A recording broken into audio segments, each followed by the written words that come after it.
Thank you for downloading this Council on Foreign Relations video. CFR is an independent national membership organization and nonpartisan research center. For more information, please visit us online at cfr.org. Good morning. I'm Paul Steiger. I'll be your presider today. Welcome to today's Council on Foreign Relations meeting.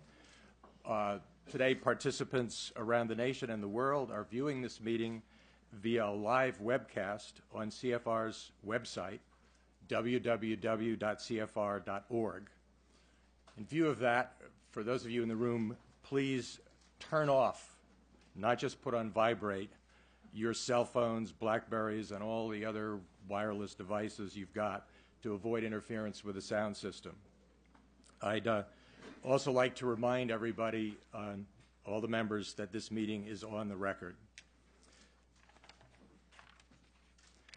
Secretary of Homeland Security Janet Napolitano leads a department of 225,000 people charged with helping the American people prevent, or failing that, cope with disasters resulting from acts of God or acts of man. In her first few months in office, Secretary Napolitano has led the federal response to the swine flu and the Obama administration's efforts to contain drug cartel violence along the southwest border, along with many other things. She has also begun the task of bringing administrative order and effectiveness to an agency widely described as a bureaucratic zoo, and that's by its friends.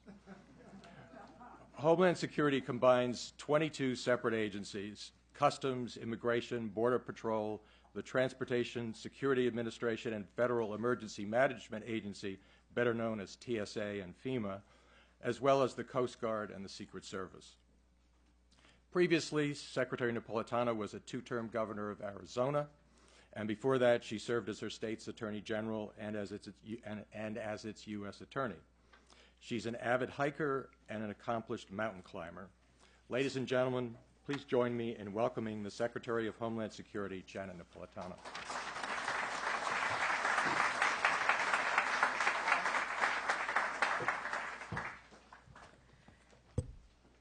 Well, good morning, and thank you very much.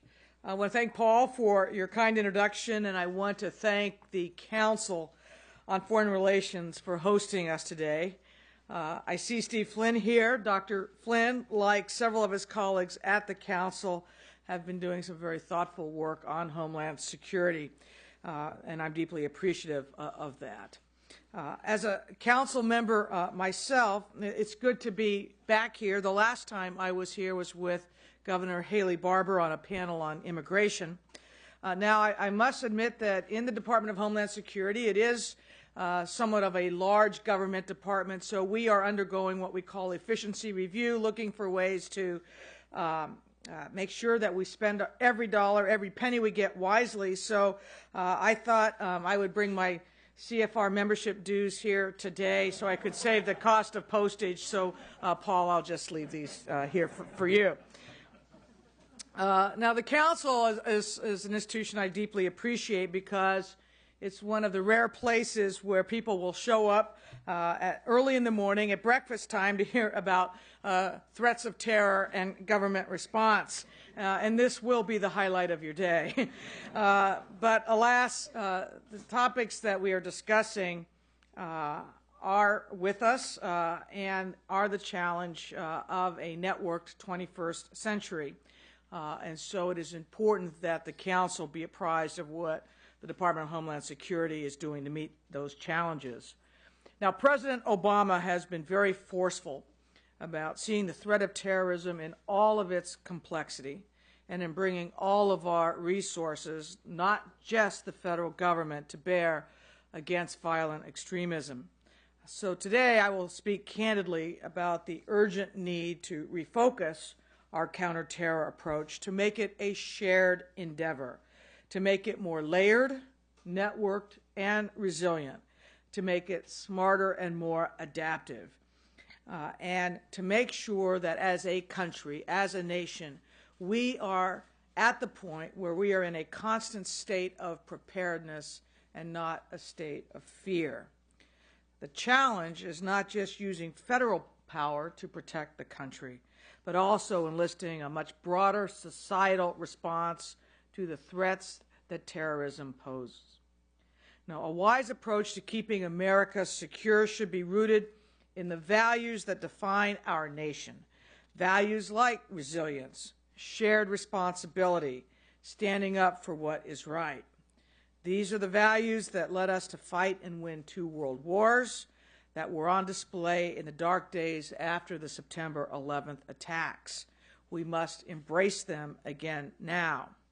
So how do we secure our homeland and stay true to our values? We do it with 4 levels of collective response. It starts with the American people. From there, it extends to local law enforcement, and from there up to the federal government, and then finally out beyond our shores, where America's international allies can serve and do serve as partners in a collective fight against terrorism. In the last 4 weeks alone, I have traveled nearly 30,000 miles from Islamabad to Seattle, engaging partners in all of these levels. We have brokered international agreements, launched new partnerships, and challenged our citizens to play their part in our collective security. We face a common threat. It requires a collective response. And we must face that threat and coordinate that response in an evolving and highly networked world. So the networked world takes on many forms.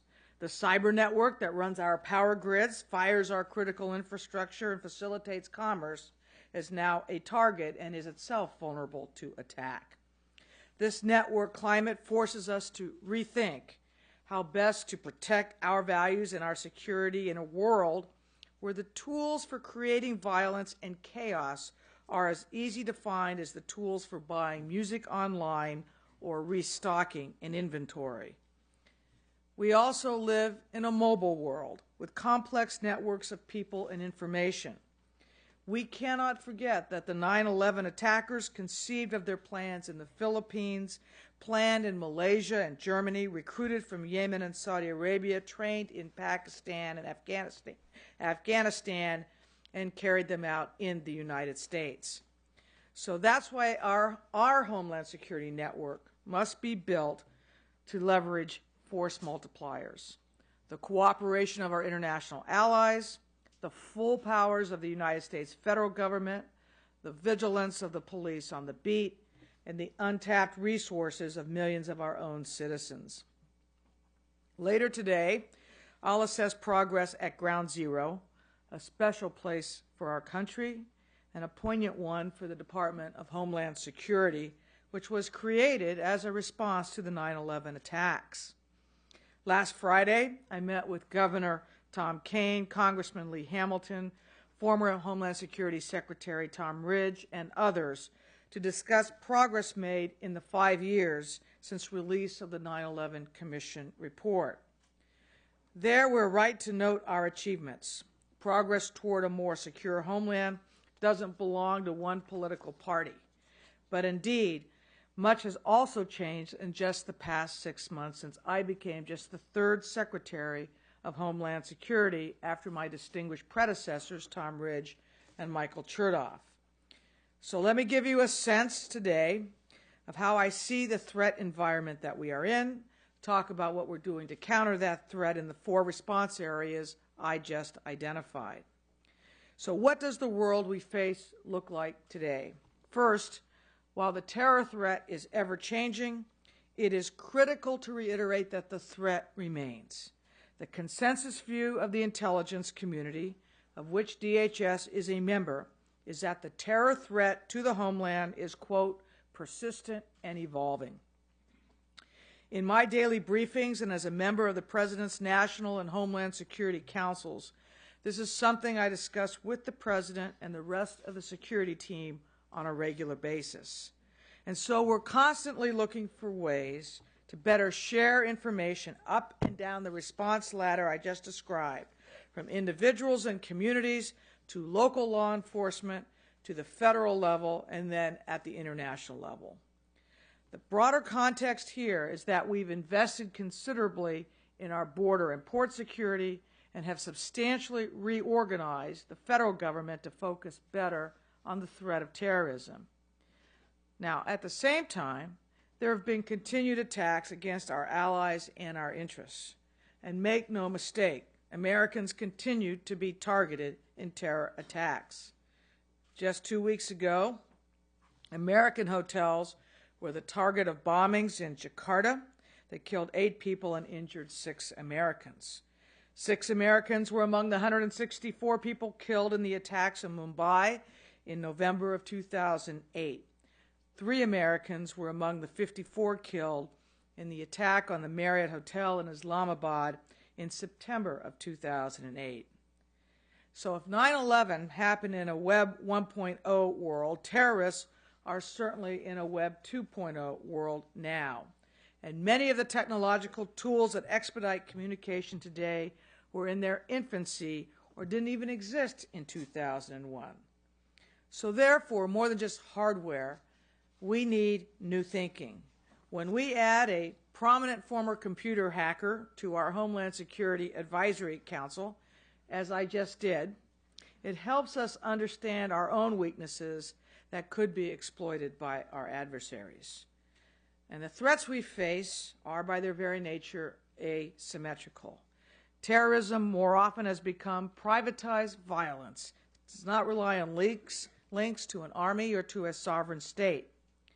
We often hear that this is what our globalized era looks like.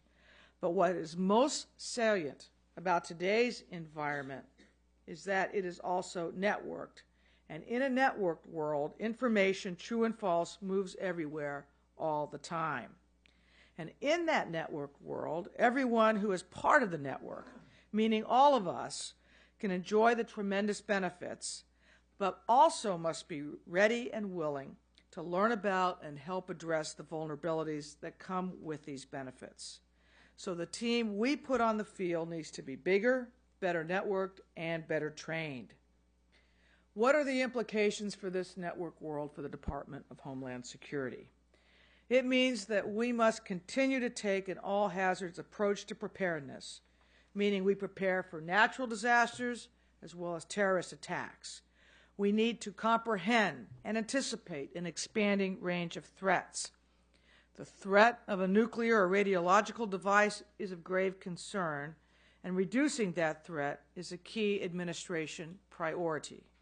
But we must be equally prepared for biological or chemical threats, which are capacities al-Qaeda has sought for years. We've seen greater use of IEDs and suicide bombers and terrorist attacks around the world. And given our responsibilities for enforcing our immigration laws and protecting our ports of entry, we are also keenly aware that illegal immigration is not only a matter of sovereignty, but could pose a national security threat as well. The reality that potential terrorists could use a variety of ways to enter the country illegally, fake documents, visa overstays, and even border tunnels make this so.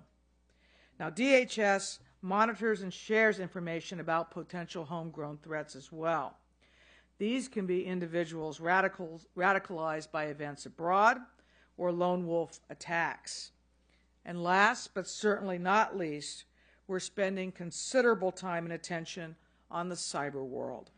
Under the Obama administration's new cyber plan, DHS retains the lead role protecting the government's civilian sites while working closely with the private sector as well. So what this range of threats shows is that while the shock and pain and images of 9/11 stay with us, the terror threat is even more decentralized, networked, and adaptive than on 9/11. The terrorists in Mumbai, for example, made use of GPS devices, satellite phones, mapping websites like Google Earth, and even live cable TV. Now, we cannot hermetically seal off this country, the United States, from the rest of the world. So for DHS to be the best in the world at what we do, we have to multiply the effect of our forces and at the same time promote a global environment that is inhospitable to violent extremism. Beginning at his inauguration and continuing most recently, at his historic speech in Cairo, President Obama has begun a different kind of dialogue with the Muslim and Arab worlds, recognize there is far more that unites us than divides us. And our department, our Office of Civil Rights and Civil Liberties, is building stronger relationships with Arab and Muslim American as well as South Asian communities across the country so we can share information with community leaders in a timely manner and also become more culturally attuned to issues that members from these communities often face. So, what is the right response, and what are we doing? As I mentioned earlier, there are 4 layers, and the place we start is the work of engaging the American people in our collective effort. I'm often asked if complacency is a threat in the United States, and I believe the short answer is yes.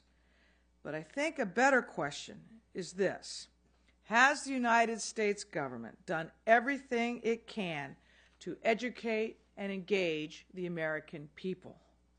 The answer there is no. For too long, we've treated the public as a liability to be protected rather than an asset in our nation's collective security. And this approach, unfortunately, has allowed confusion, anxiety, and fear to linger. Let me stress, this is no small matter. This is a first-order issue for us. The consequences of living in a state of fear rather than a state of preparedness are enormous. We may be better prepared as a nation than we were on 9/11, but we are nowhere near as prepared as we need to be. There are, of course, aspects of countering the terror threat that are inherently governmental, but the smart government is one that knows what it does best and which helps others do their best as well. So here's how we're looking at this. First, with respect to individuals in the private sector, we're taking a much closer look at how we can support and inform our greatest asset, individual citizens, and with them, the private sector. You are the ones who know if something is not right in your community, such as a suspicious package or unusual activity. 3 years ago, it was an attentive store clerk who told authorities about men trying to duplicate extremist DVDs. This led federal agents to eventually round up a plot to kill American soldiers at the Fort Dix Army base here in New Jersey. Just last month, the passenger saw 2 employees exchange a bag at the Philadelphia airport that had not been properly screened. That passenger's vigilance ultimately stopped the gun from getting onto the plane. So there's no doubt that building a culture of preparedness in our communities will require a long-term commitment from all aspects of our society. But there are, as I said, simple ways for you as individuals and community and business leaders to engage right now. With basic training, every one of us can become better first preventers as well as first responders. You can use ready.gov to make an emergency plan for your family. You can volunteer by contacting your local Citizen Corps or AmeriCorps councils. You can get free training on basic disaster response by joining a local CERT or Community Emergency Response Team. Second, we need to find new ways to work with the private sector to become more resilient to disasters of all kinds. And a key piece of this is securing our nation's critical infrastructure. This might sound just like a challenge for the government, but the fact of the matter is 85% of our critical infrastructure is owned by the private sector.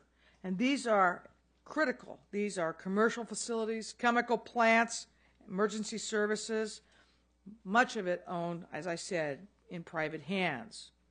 We must therefore be more effective at defining our critical assets and providing our private sector and their leaders with the knowledge and technical assistance to help them secure these assets. Since the year 2003, DHS has issued more than $28 billion in grants to help secure critical infrastructure at the state and local level. But it has to be more than dollars. It has to be the active engagement of employers who work with us, who work with the federal government and DHS to identify resources and plan for ways to secure them. I recently appointed a task force to review our existing color-coded threat system. That was the system originally designed to inform the public and different economic sectors within the public about impending threats. That review is underway, and I mention it only to say that if a better, more effective system can be found, that will be used instead of the current color-coded one. Just to see how the federal government and DHS rethinking what it needs to provide active information to individuals, to businesses, to employers. The second layer is local law enforcement. If you go out one ring from individuals and the private sector, you have 780,000 law enforcement officials across 18,000 state, local, and tribal law enforcement agencies. Let me just say those numbers again. 780,000 across 18,000 departments. These men and women play an absolutely critical role because they are the ones that can act on information they receive from individuals in the community, from their own observations or from the intelligence community itself. But the ability of state and local officials, as well as the private sector, to prepare for threats and to respond to a disaster is only as good as their ability to receive useful information, understand what it means, and act upon it effectively. As Arizona governor, I took a lead role in creating our state's first law enforcement fusion center. Now, in a typical fusion center, an FBI agent might be sitting next to a state highway patrol officer, who might be sitting next to an immigration and customs enforcement or ICE agent, who might be next to an agent from the DEA or from the tribal police. They don't merely share space. They share databases and techniques. They share ideas and experiences. They break down barriers and build networks. This ensures that local law enforcement has better information necessary to protect our people, our neighborhoods, our infrastructure. Fusion centers are and will be a critical part of our nation's homeland security capabilities. I intend to make them a top priority for this department to support them, build them, improve them, and work with them. We've now moved 36 intelligence analysts out to the field. In other words, as we build the fusion centers, we need to move analytic capacity from the Beltway to the country. So how this is used, and I'll take it out of the terrorism context for just a moment, that if a law enforcement agency reports an increase in drug seizures of a particular type, that is a data point. That's a piece of intelligence. But a whole range of agencies working together in a particular fusion center can analyze that trend to understand what it means, how it will affect particular neighborhoods, and whether it foretells something even larger on the horizon. In addition to the 70 current fusion center sites, the department will be collaborating with the Department of Justice and the FBI in more than 100 joint terrorism task forces across the country as well. So you see how we're creating the network. Individuals, private sector, now among fusion centers and the law enforcement community. Then we move on to the federal role. Since 2001, the United States government has invested considerably in reorganizing itself to counter the threat of terrorism. Now, DHS obviously plays the critical role here because we were given the explicit mission to secure our country against attack. So we therefore have an obligation to be clear about that mission. We are not the FBI and we are not the CIA, but we need to work in close coordination with them and with all agencies who have part of the counterterrorism portfolio. And the way we are doing that is taking information shared amongst the Beltway and improving the sharing of information up and down the ladder. to state, local, tribal communities, to the private sector. So the addition of the ability to share intel is the value added that the Department of Homeland Security provides. And we also provide protection at our ports. CBP, Customs and Border Protection, is handling now security at 327 ports of entry. The Coast Guard is patrolling 95,000 miles of American coastline. But their roles all depend, and their effectiveness all depends on the smooth flow of information and intelligence, so that their actions are pivoted from data, from actual information. So as we improve intelligence sharing among federal agencies, and that in turn with our own department components, we also improve intelligence sharing with, as I said, state, local, tribal partners. Next, our international partners. At the widest level, we have the many players and partnerships that exist internationally, as well as more that need to be created. I mentioned earlier traveling 30,000 miles in the last few weeks, but here's what that's really about. DHS, together with the Department of Justice, state, and others, is brokering agreements with our allies in Europe and around the world to share information on air travelers in advance of their travel, to gather critical biometric information so we know who is in our country, to scan baggage and cargo effectively while still facilitating legal trade and commerce. The idea here, to paraphrase former Secretary Ridge, is that our physical United States border should be our last line of defense, not our first. So together with the Department of Justice, we have now forged agreements to prevent and combat serious crime with 13 international partners. There's more to do on this front. Now I want to give you a window into how important these partnerships are. Let me show you one example of our new approach and new thinking.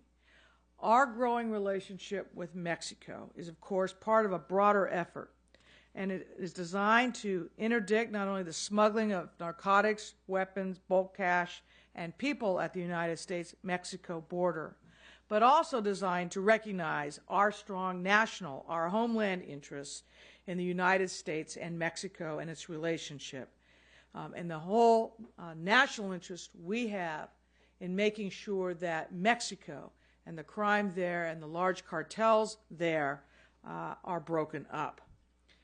This direct, interactive approach with our international partners is a new approach, which we think is critical to dealing with things like cartel violence, and also helps us ensure that that violence does not spill across our border or weaken Mexico's ability to be a strong partner with the United States.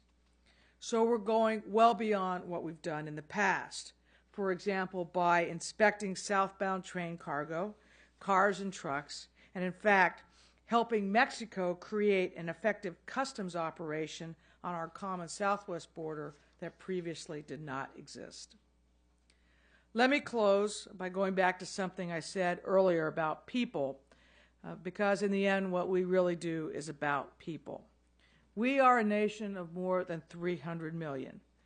More than that, we're a nation of families, communities, organizations, of cities, suburbs, tribes, all of their local governments and organizations. And within these groupings lies an extraordinary pool of talent, ingenuity, and strength. We face a networked enemy. We must meet it with a networked response. The job of securing our nation against the threat of terrorism is a large one, and it may never be totally completed. But we have a much larger chance at success if we strengthen our own networks by enlisting the talents and energies of Americans. Countering the terrorist threat is not just the effort of one agency. It is one element of society. Nor is countering terrorism the consequence of one tactic. Rather, it requires a holistic, unrelenting approach at all levels, with all tactics and all elements of society. We need to be the very best at what we do, And that means engaging and empowering our citizens to be part of our collective effort, an effort aimed at effective prevention and of resilient response. So when I hear the phrase Department of Homeland Security, I think of us as a hub, but the hub of a very large wheel that involves every single person in our country. Thank you all very much.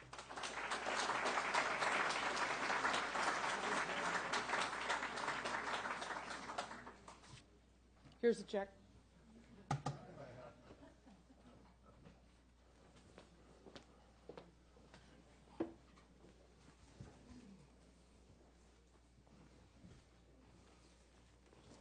Thank you for a terrific and comprehensive look at the terrorism issue, and you've also reminded me that I haven't sent in my check yet, so I'll do that right away. I want to give the members as much of an opportunity to have at you, but I can't resist asking you a couple of questions myself. Aretha Franklin was one of many to note that every chain has got a weak link. And when you... I thought you sang about respect. Well, that too. But as you seek to create this network of not just officials, but individuals, how do you bring the less adept or less committed into the network so that we've got across the country the kind of powerful, involved citizenry and officialdom that you're talking about? Well, I think one of the things we need to do is communicate that, unfortunately, the terrorist threat is not just focused on New York City or Washington, D.C., or a few other urban areas. Indeed, if you look at the last couple of weeks, arrests have been made in places like Minneapolis and North Carolina. So I think better education about the breadth of the threat and how it can be carried out is important. But even as we educate, we prepare. Again, a lot of this preparation that I'm talking about has multiple uses, particularly in terms of response. If you know or have planned with your family what you would do if an attack were to occur, that planning obviously has uses should you have a tornado or a hurricane or other natural disasters. So education broadly, but connected with also preparation and tools on, okay, well, how do you respond? Individual, family, and then working with communities. You also alluded to the undeniable fact that terrorism can emanate from all kinds of places around the world, and that intelligence is very important. The number of possible threats is infinite, so how do you zero in on the most important ones? And yet the resistance of people, let's say, at the CIA to share with the FBI and vice versa is legendary. How are you doing getting them to share with you when they have a tough time sharing with each other? Let's talk about that, because there has been a legacy of non-sharing in some respects, which is a luxury we can no longer afford. And that is why we have a director of national intelligence.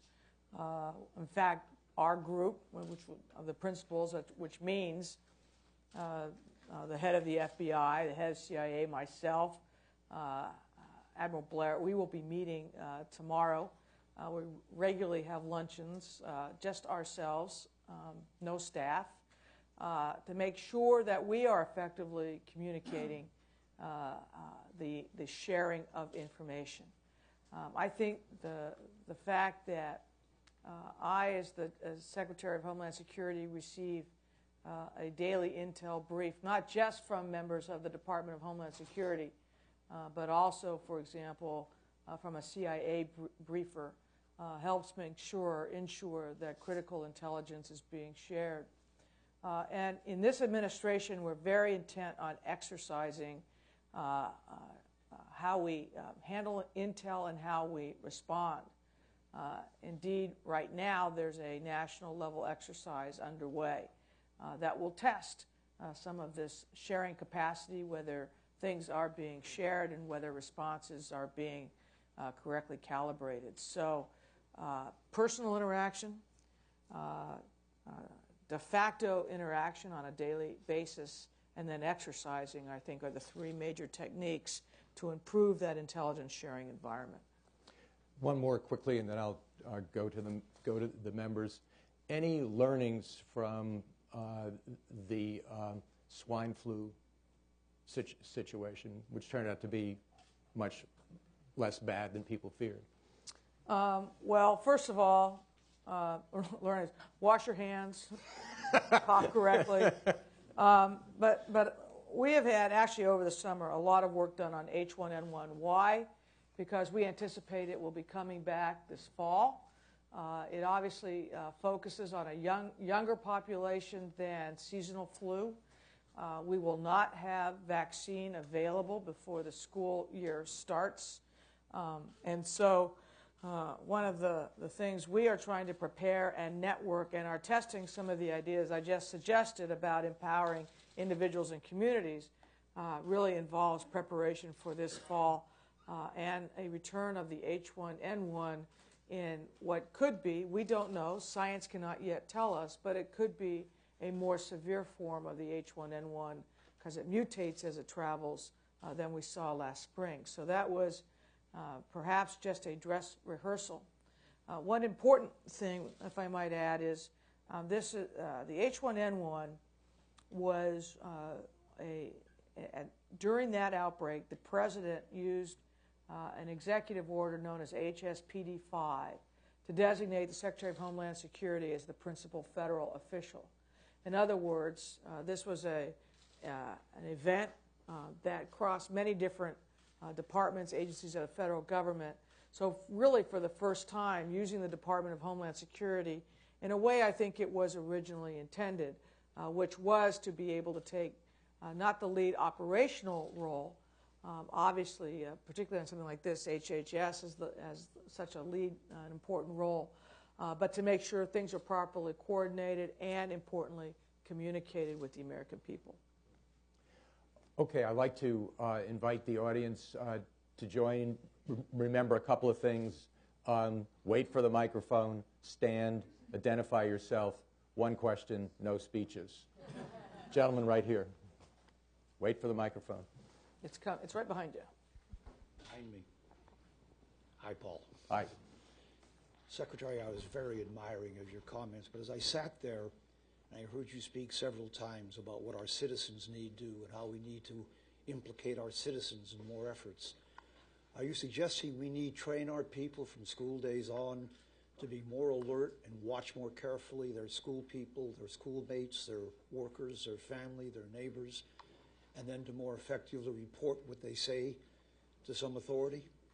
You know, I think there's actually an important role that we can play in educating even our very young about watching for and knowing what to do if you're in an airport and you see a package left with no one around, you know, that sort of thing. I also think we could do a much better job at educating young people about how to prepare, how to handle themselves, so that they can protect themselves also if something untoward were to happen. So do we have a plan in that way, or have we actually worked that angle of this? Not yet. But I think you're getting the gist of what I'm saying, which is to say we need a culture of collective responsibility, culture where every individual understands his or her role, which goes along with my saying that the more we prepare, not only the stronger we are, but the more preparation you have, the less fear that you possess. Right here.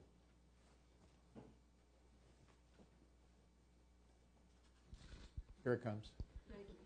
Paula DePerna, Chicago Climate Exchange. Thank you for your remarks. I want to just drill down a little bit on something you said about infrastructure, that 85% of the infrastructure is privately managed. And the question has to do with, to what extent can you interact with the private sector when they, for example, lay off people, and those layoffs have direct implications on protecting the public. For example, very small example, payphones in New York City practically don't exist.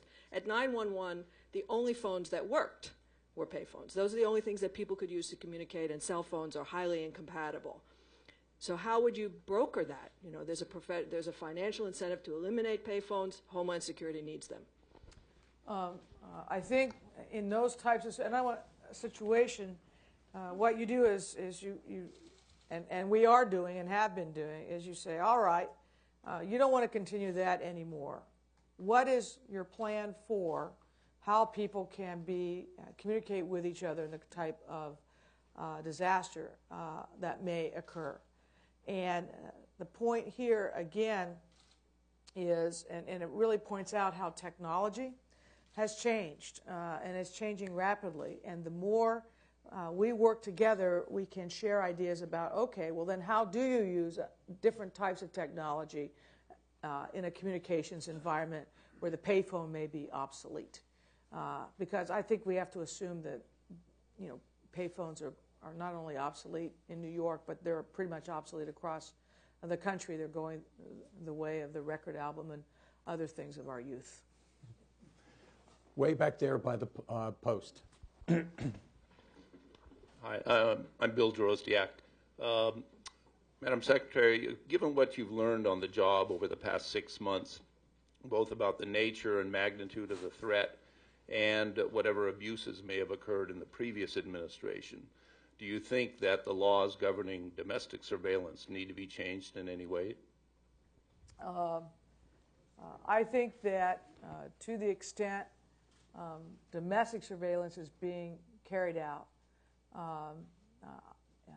it's as much an implication of operations as of legal authority. In fact, it's more de facto than de jure, if I can use those phrases.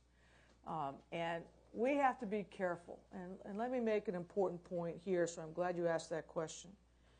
Because as I discuss a culture of awareness, individual preparedness, the ability to identify suspicious activities and the like, there's a careful balance to be struck between that and a feeling like we're trying to create a culture of everybody spying on one another.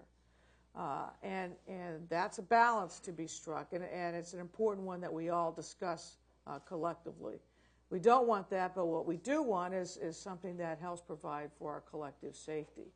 And that is something that we all need to be conscious of, and we build into and are building into the things we are doing, not only consultation about constitutional and civil liberties aspects of what we're doing through, we actually have now a whole department on that, but we also look at issues about privacy and protection of personal privacy, and how those concepts and principles can also be incorporated even as we build a culture of collective awareness and preparation. Ma'am, back there. Yes, you. We were delighted when you were appointed DHS Secretary, and we're disappointed with the expansion of enforcement mechanisms that continued the Bushisms of the past, particularly around immigration. We've got a broken immigration system, yet DHS has expanded 287G. Secure Communities is doing anything but making people secure. Racial profiling continues to be a very big problem in this country. And in your remarks around protecting against terrorism, we didn't hear very much about protections against racial profiling or the restoration of due process and fairness into systems that actually protect individuals, citizens, permanent residents, and other people who live in the United States. We'd really like to hear your thinking about why you're expanding enforcement without fixing a broken immigration system. I'm sorry, could you... My name is Malika Dutt, and I'm with Breakthrough. Well, first of all, we are expanding enforcement, but I think in the right way. We have, for example, revisited the whole issue of worksite enforcement to focus on employers.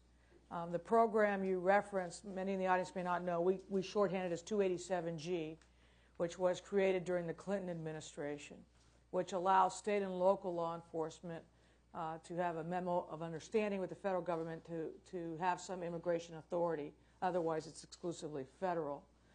But we did that because the previous MOUs with local law enforcement really had no standards, accountabilities, or even terms built into them. And so rather than just continue with these MOAs that were very vague, it didn't allow us to prioritize within 287G, we said, no, we're going to redo all of them. When we do that, we'll expand to some other communities, although not all that have requested them. But that will give us some authority to really focus on two groups. One, those who are already incarcerated, so we don't have the system where somebody breaks a criminal law, they're handled in the criminal system, and then released into the public, and then ICE or whatever other immigration has to go out and find them, which uses an extraordinary amount of resources. And two, really looking for gangs and also criminal fugitives who happen to be in the country illegally. Our MOAs are written to focus on those groups. Secure communities, what that is a way to have the immigration database right in prisons and the like, and to train correction officers on how to use them properly so that as people finish their sentences, the deportation process, the removal process can be done smoothly. I started this when I was the governor of Arizona, out of the Arizona prison system, and it's a very effective way as a force multiplier to really make sure that those types of immigrants that have already broken our criminal laws, and these are criminal laws in addition to immigration laws, go into the removal process. You may disagree with that as an enforcement strategy. I think it's the right way to target a strong enforcement strategy. Now, on the overall immigration law, I agree with you. I believe that we need to look at the whole package. And that, obviously, I cannot do by myself. The Congress has to do it. Now, I was with the President when he met with 30 congressional leaders, both parties, both houses, and said he would like to move something through at the end of this year, the beginning of next year. And I'm heavily involved in those efforts, as is your senator from New York, Senator Schumer. And we need to work together to really look at why bills didn't pass in the past, how we build even stronger enforcement into immigration reform, but we need many other things as well. And I would very much respect your ideas in that regard. Right here, please. I'm Annette Gordon-Reed. You began speaking about developing rules against terrorism and fighting terrorism that are consistent with values. Are there any problems, do you see, with developing a notion of citizens who have a collective responsibility to report on one another? I mean, where's the balance between sort of individual and sort of accepting people in your community and at the same time being little private attorney generals? Yeah. That's the point I was making a bit earlier about being very sensitive to that. And that's where education really can come in. What is something that should be reported, what isn't? And there are materials from a variety of aspects that help with that kind of education. And so really the first questioner said, what are you doing to educate young people about that? I think that's where it has to start. Right here. Kenneth Bjorkins, Arps. My question bears on the same delicate civil liberties issues that you've already delved into, and I know it's hard. Every profile that the press reports on terrorists, domestic terrorists, suggests that they made their contacts and had their activities in their mosques, that it is in the mosques where they meet and plan and work. And obviously surveillance and education has to bear on what might be done in terms of educating those societies and alerting those people to the risks that their communities and others face. Is that responsibility one which resides in your department? Is it shared? And what can you say about that particular focus when we know that so much happens in such a restricted area? Well, a couple of things. The direct answer to your question is that sort of activity is primarily the domain of the FBI. But I think we have to be very careful about profiling a religious institution, just as we have to be careful about profiling individuals. And that's why how you develop intelligence that's actionable needs to be very carefully done and not restricted or done in that religious environment. Where we can help, and our approach is to work with leaders in a variety of faith-based communities, not just on education, but really to have good community outreach. So if they perceive that there is something going on that is aimed at violent extremism or an extremist attack, they feel comfortable working with law enforcement in advance of that attack occurring. But I think we have to be very, very careful about interfering with the free exercise of religion or profiling in that sense. Right there. Yes.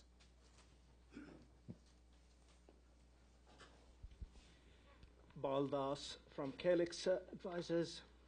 Madam Secretary, in the network response, you identified a key component, which is greater international cooperation, and at the beginning also you laid that out as being one of the framework of an effective response since our borders are the last rather than the first response.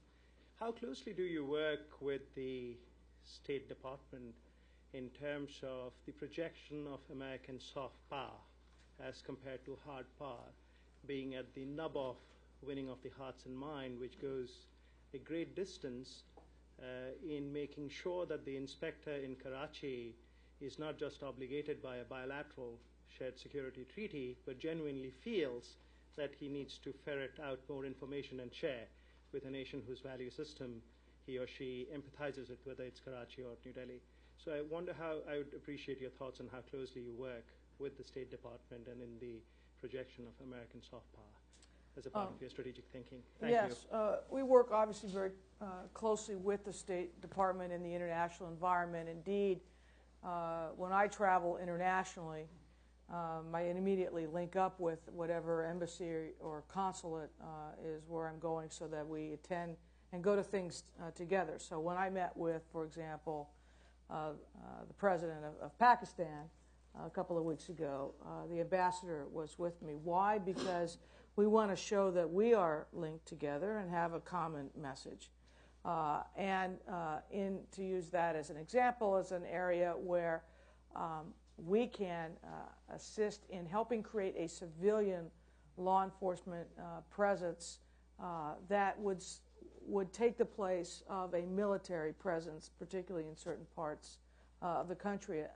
Perhaps a more direct example is Mexico, where Congress actually appropriated money. It's called the Merida Initiative, to be used in conjunction with the federal government of Mexico to buy equipment and, importantly, to train civilian law enforcement. And I want to just pause a moment on this. Our ability as a nation to work with other countries on having not just a law enforcement but justice systems that are civilian in nature as opposed to military, I think is very, very important. And that's one of the things that we have expertise in within the Department of Homeland Security, particularly when you're talking, for example, about how do you set up a port of entry? You know, how do you run it? What does it look like? What kinds of technology should be employed? What works? What have we found that doesn't work? What kind of training needs to be do you need to have? What kind of supervision do you need to have? How do you prevent corruption from occurring or from infiltrating the ranks? How do you create public trust that the people who are running ports are not simply on the dole and you can just pay them off and any kind of contraband can go through? So that transition from military to civilian, I believe, is where our department can play a key role. One or two more, Steve. Secretary Napolitano, Steve Flynn with the Council on Foreign Relations. Thank you again for coming here today and sharing such an important address with all of us. And also thank you for doing the what arguably is Washington's, I think, most challenging job. Adding to that challenge, let me ask this. As we know, basically with safety or something like making a home handicapped accessible, the best opportunity to put things like security, resilience into a system is in the design or the startup phase. The President is engaged in commitment to invest in our infrastructure, revise our healthcare system, and a host of other important imperatives for rebuilding our country. To what extent is your voice on the security resilience issues able to be a part of those important endeavors, and can we get it right in the early phase instead of coming in and trying to paste it on afterwards? Right. Absolutely we can get it right. And let me give you an example of that, Steve. In the stimulus money, that which is coming to the Department of Homeland Security is being used, for example, to purchase technology in airports that we think will increase our overall security capacity at the same time while the technology is being built and the space for the technology is being built. You have a job creation stimulus at the same time. Another example, which may not be as self-evident, is the money that went to the Department of Transportation. Now, they got a lot of money to build roads and bridges and other things to put Americans back to work. But there are ways or design features that can be incorporated that enhance safety and security at the get-go rather than having to pick up the pieces at the end of an event. So there is a close intersection or interaction now between our folks at our department who specialize in critical infrastructure like that and the Department of Transportation on what should be looked at in those construction projects as we move forward. Madam Secretary, on behalf of the Council, I want to thank you for a very comprehensive Thank you all. Thank you. Thank you, Paul. Thanks a lot. Thank you for watching this Council on Foreign Relations video. For additional audio, video, and transcripts of CFR meetings, as well as expert analysis of international news, please visit us online at cfr.org.